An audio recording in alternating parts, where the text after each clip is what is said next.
Bonjour à tous, bienvenue à cet espace pédagogique et d'apprentissage dédié aux élèves de la section 4e année, section mathématiques.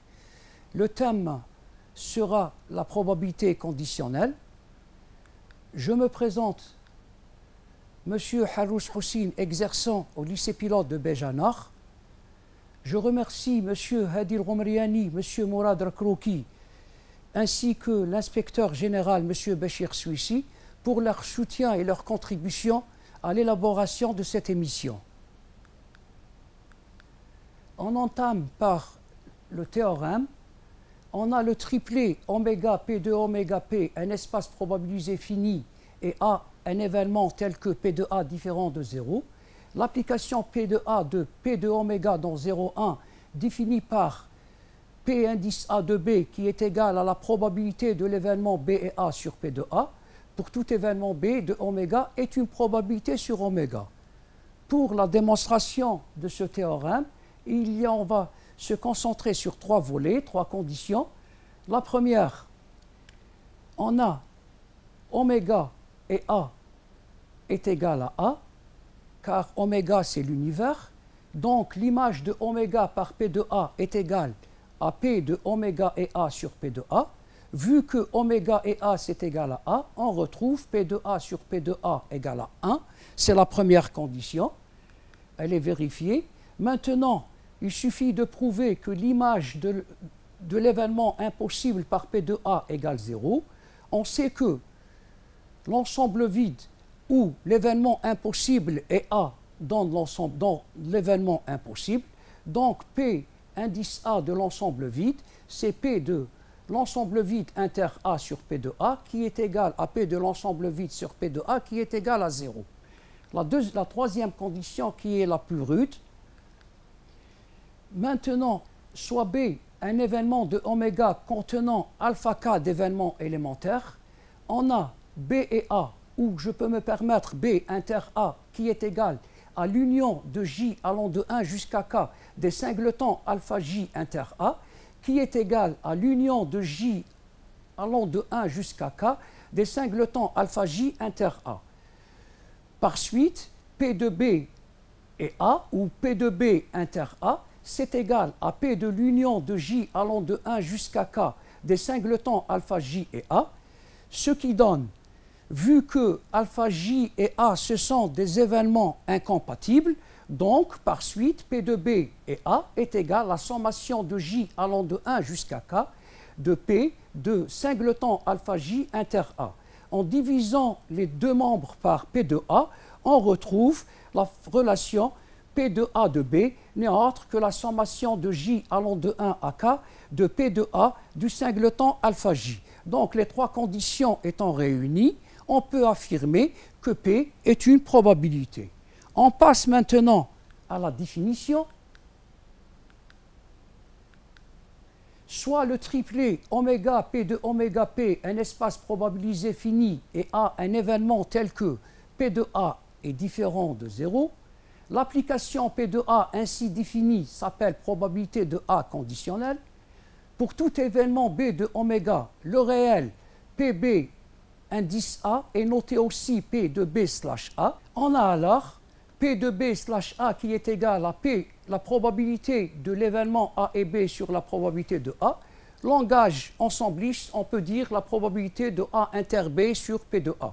P de B slash A se lit probabilité de B sachant A, ou probabilité de B si l'événement A est réalisé, ou aussi A étant réalisé, la probabilité de B.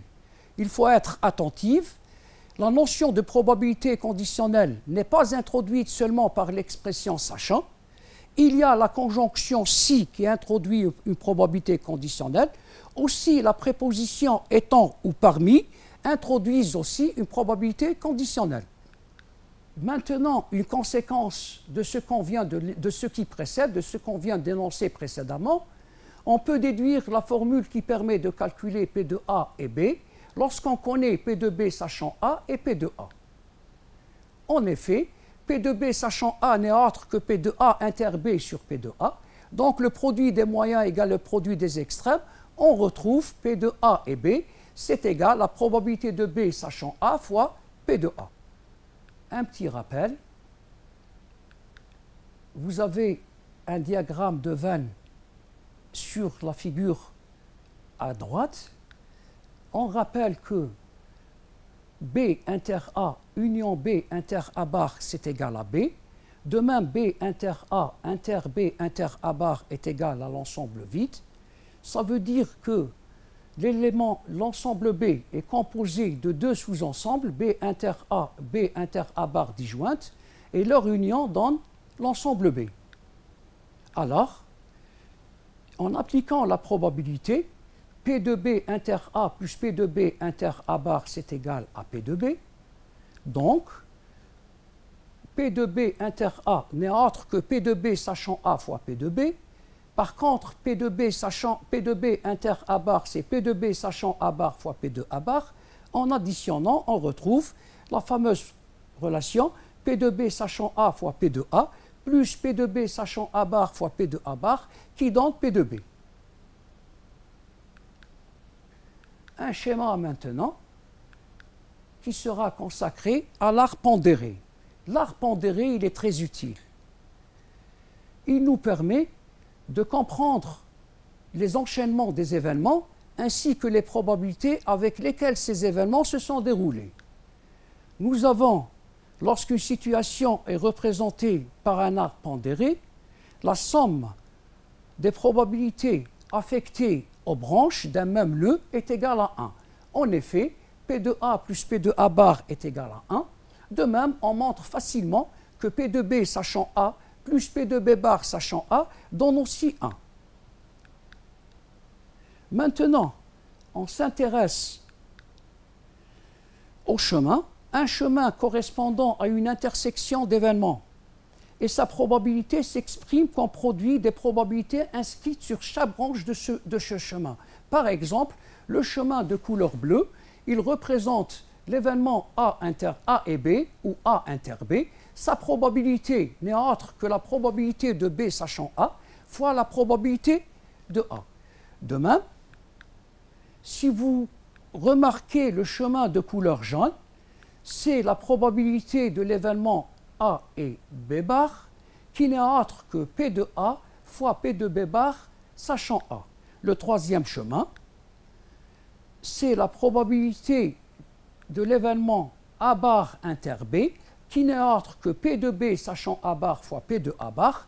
Le quatrième chemin nous donne la probabilité de l'événement A bar et B bar ou P de A bar inter B bar qui n'est autre que P de B bar sachant A bar fois P de A bar. Donc je reprends un chemin correspondant à une intersection d'événements et sa probabilité s'exprime comme le produit des probabilités inscrites sur chaque branche de ce chemin.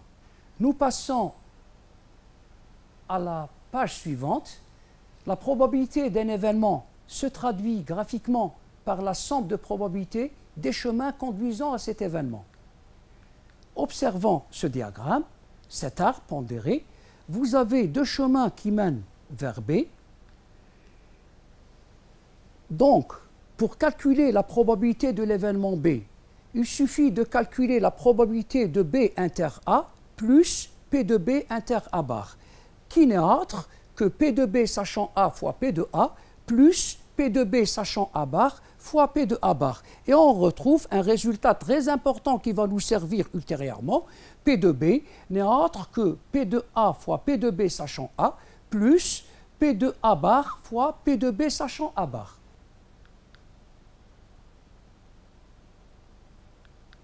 Une conséquence très importante des probabilités conditionnelles, P de A différent de 0 et P de B différent de 0, on sait que P de A sachant B est égal à P de l'événement A et B sur P de B, et P de B sachant A, c'est P de B et A sur P de A. On va essayer de trouver une relation entre P de A sachant B et P de B sachant A. Si on remplace dans la première P de A inter B par P de B sachant A fois P de A, on retrouve une formule P de A sachant B qui n'est autre que P de B sachant A fois P de A sur P de B. Cette formule nous permet de basculer de l'événement A sachant B vers l'événement B sachant A. Cette formule est due au grand mathématicien du XVIIe siècle, Thomas Bayes. Elle est considérée parmi les plus belles formules de mathématiques. Elle a ses ramifications et ses applications, même actuellement dans le domaine des intelligences artificielles. Cette formule est citée d'une manière implicite dans nos manuels scolaires de 4e maths et de 4e sciences, bien qu'elle figure explicitement dans le programme officiel. Une application maintenant de ce qu'on vient de voir. On sait que 3% d'une population est atteinte d'hépatite. On dispose de tests de dépistage de la maladie si, et j'insiste sur la conjonction si, la personne est malade, alors le test est positif avec une probabilité de 0,95. Si la personne est saine, alors le test est positif avec une probabilité de 0,1. La première question, on nous demande de modéliser cette situation par un arbre pondéré. La deuxième, quelle est la probabilité pour qu'une personne soit malade et, j'insiste sur le « et », son test est positif. Troisième question, quelle est la probabilité pour qu'une personne soit malade si son test est positif? Maintenant, pour comprendre l'enchaînement de cet énoncé, nous sommes devant une situation. Soit l'individu est malade, soit il est sain. Maintenant, si l'individu est malade, son test est positif ou son test est négatif. Par contre, s'il est sain, soit le test il est positif, soit le test il est négatif. N'oubliez pas que la deuxième branche indique une probabilité conditionnelle. Donc, on sait que 3% d'une population est atteinte d'hépatite. Cela signifie que la probabilité de M est égale à 0,03. Si la personne est malade, alors le test est positif T+, avec une probabilité de 0,95. Donc, P de T+, sachant M, est égal à 0,95. Si la personne est saine, non malade, alors le test est positif avec une probabilité de 0,1. Donc, P de T+, sachant 1 bar, c'est égal à combien? 0,1. Maintenant, on sait que P de M plus P de 1 bar égale à 1. On en conclut que P de 1 bar est égal à 0,97. De même, P de T- sachant M plus P de T+ sachant M dans 1, vu que P de T+ sachant M est de 0,95, donc P de T- sachant M est de 0,05. De même, P de T- sachant 1 bar plus P de T+ sachant 1 bar est égal à 1. Donc, on en déduit que P de T- sachant 1 bar, c'est 1 moins 0,1 qui donne 0,9. Donc, le tableau de l'arbre pondéré ou l'arbre de probabilité, il est complété.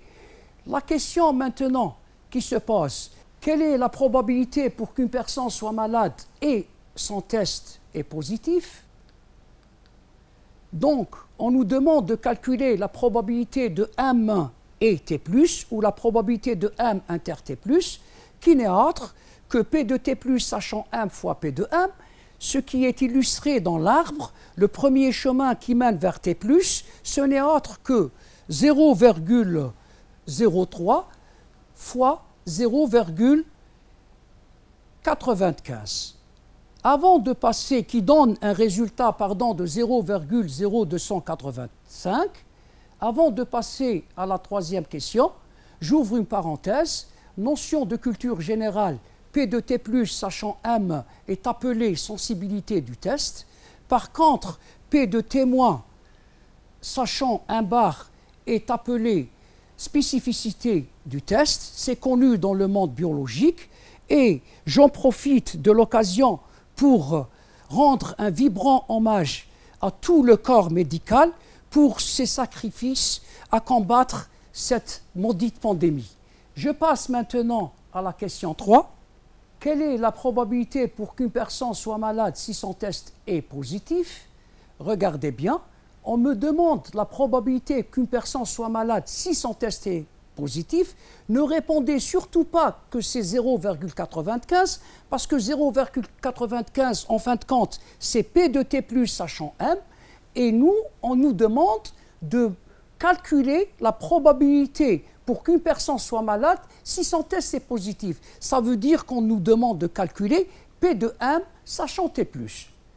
Donc P de M sachant T plus n'est autre que P de T plus sachant M fois P de M sur P de T plus. P de T plus sachant M est donné par l'énoncé qui est égal à combien? 0,95. Par contre, P de M est de 0,03.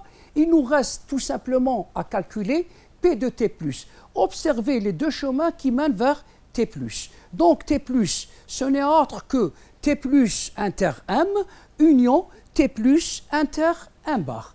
Pour le calculer,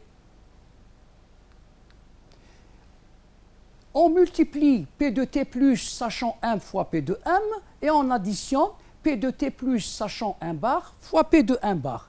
Application numérique, nous obtenons le résultat 0,1255 qui représente 251 sur 2000. Maintenant, P de M sachant T plus, on retrouve 57 sur 251. Si on veut interpréter ce résultat, ça signifie quoi? Sur les 251 personnes testées positives, il y en a uniquement 57 qui sont malades. Ça prouve que ce test, il est peu fiable et il n'est pas tellement efficace. On aborde maintenant le volet des événements indépendants. On commence par donner une définition et comprendre d'où est-ce qu'elles proviennent. Deux événements A et B d'un espace probabilisé oméga, P de oméga et P sont indépendants si et seulement si P de A inter B est égal à P de A fois P de B. Si A et B sont indépendants et de probabilité non nulle, alors on sait que P de B sachant A égale P de A, P de B sachant A, c'est P de B. De même, P de A sachant B égale à P de A. Intuitivement, cela signifie que B ne dépend pas de A, ainsi que A ne dépend pas de B. Si je reprends cette relation, P de B sachant A égale P de A, et on remplace P de B sachant A par la définition d'une probabilité conditionnelle P de A inter B sur P de A égale P de B, le produit des extrêmes égale le produit des moyens, ça veut dire que P de B inter A est égal à P de A fois P de B. Donc, deux événements sont indépendants quand le produit de leur intersection égale le produit de leur probabilité. Une remarque, il ne faut jamais confondre entre événements incompatibles et événements indépendants. Deux événements A et B sont incompatibles et tels que P de A différente de 0, P de B différente de 0, ne sont jamais indépendants. Pour quelle raison? Lorsque deux événements sont incompatibles, alors la probabilité de leur intersection ou la probabilité de A et B n'est autre que la probabilité de l'événement impossible qui est égale à 0. Si on suppose que A et B sont indépendants, alors P de A inter B est égal à P de A fois P de B, ce qui est impossible, vu que P de A est différent de 0 et P de B est différent de 0. Dans le côté gauche, on a P de A inter B qui vaut 0. Dans le côté droit, c'est un réel différent de 0. Donc, c'est une contradiction. On retrouve ce qu'on vient d'énoncer au début, que deux événements indépendants ne pourront jamais être incompatibles, bien sûr, sous la condition que P de A différent de 0, donc A n'est pas l'événement impossible, de même pour l'événement B. Maintenant, on va passer à quelques applications que je trouve très intéressantes, et même, je peux dire, inédites. La première application, la question qui se brosse, un événement peut-il être indépendant de lui-même? Comment aborder cette question? A, un événement d'un espace probabilisé. dire que A est indépendant de lui-même, ça signifie quoi? Ça signifie que P de A est A, ou P de A inter A, n'est autre que P de A fois P de A. Donc, P de A inter A inter A n'est autre que P de A. Et P de A fois P de A, c'est P de A au carré. Donc, on retrouve P de A moins P de A au carré égale combien? Égale 0. Une mise en facteur, P de A en facteur, on retrouve P de A fois 1 moins P de A égale 0, ce qui donne soit P de A égale 0 ou P de A égale à 1. Ce qui signifie P de A égale 0, ça signifie que A est l'événement impossible, et P de A égale à 1, ça veut dire tout simplement que A est l'événement certain. Donc, on peut affirmer que l'événement impossible est un événement indépendant de lui-même. De même, pour l'univers ou l'événement certain, il est aussi indépendant de lui-même. Ils sont les seuls indépendants, les seuls événements qui sont indépendants d'eux-mêmes. On passe maintenant à l'application 2. On considère dans un espace probabilisé oméga P de oméga P deux événements, avec oméga l'univers et un ensemble non vide et fini, montrer que A et B sont indépendants, il en est de même de leur événement contraire. Nous avons besoin de quelques connaissances de deuxième science concernant les fonctions logiques. On sait que A bar inter B bar n'est autre que le complément de A union B, le diagramme de Venn l'illustre convenablement. Donc, P de A inter B, P de A bar inter B bar est égal P de A union B le tout bar, qui est égal à 1 moins P de A union B. Maintenant, P de A union B, ce n'est autre que P de A plus P de B moins P de A inter B. Faisons une halte ici. N'oubliez pas que A et B sont deux événements indépendants. On peut donc penser à remplacer P de A inter B par P de A fois P de B. Donc, ce qu'on va retrouver, 1 moins P de A plus P de B moins P de A fois P de B. En enlevant les crochets, on retrouve 1 moins P de A moins P de B plus P de A fois P de B. Vous avez une mise en facteur évidente moins P de B, facteur de 1 moins P de A. Ce qu'on retrouve finalement, 1 moins P de A fois 1 moins P de B. 1 moins P de A, si on se concentre un petit peu, ce n'est autre que P de A bar. 1 moins P de B, ce n'est autre que P de B bar. Donc l'entame était de la probabilité de A bar inter B bar. On s'est retrouvé avec P de A bar fois P de B bar. Cela signifie tout simplement que si A et B sont indépendants, on vient de montrer que leurs événements contraires le sont aussi. Ce que signifie P de A inter B bar, P de A bar plutôt inter B bar, n'est autre que P de A bar fois P de B bar. La troisième application, qui est la plus intéressante, je vous demande de bien vous concentrer là-dessus. On considère le triplet oméga P de oméga P un espace probabilisé. Deux événements A et B tels que P de A différent de 0 et P de A différent de 1, montrer que P de B sachant A bar égale P de B sachant A, si et seulement si A et B sont indépendants. Si et seulement si, cela suppose qu'il y a une condition suffisante et une condition nécessaire. Donc il y a deux étapes qu'il faudrait tenir compte pour achever la démonstration. La première correction, maintenant une correction possible plus tôt. P de B sachant A, par définition, ce n'est autre que P de A inter B sur P de A. P de B sachant A bar, P de A bar inter B sur P de A bar. De l'hypothèse, on a P de B sachant A bar égale P de B sachant A. On déduit les égalités suivantes. P de A inter B sur P de A égale P de A bar inter B sur P de A bar. Comment, à partir de cette égalité, on va retrouver que les événements A et B sont indépendants. Donc, on a pris dans la première partie la condition suffisante. On a, je reprends, P de A inter B sur P de A, qui est égal à P de A bar inter B sur P de A bar. Réfléchissons un instant. On a vu en classe préparatoire de 8e année précisément, dans la leçon de proportionnalité, si on a A sur B égale A' sur B' avec bien sûr B' différent de 0, alors on peut affirmer que A sur B égale A' sur B' qui est égal à A plus A' sur B plus B'.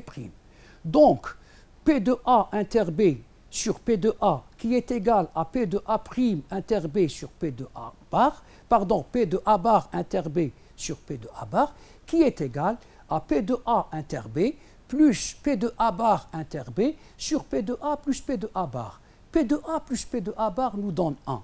P de A inter B plus P de A bar inter B nous donne P de B. Donc, P de A inter B sur P de A, on a abouti à P de B. D'où P de A inter B sur P de A égale P de B.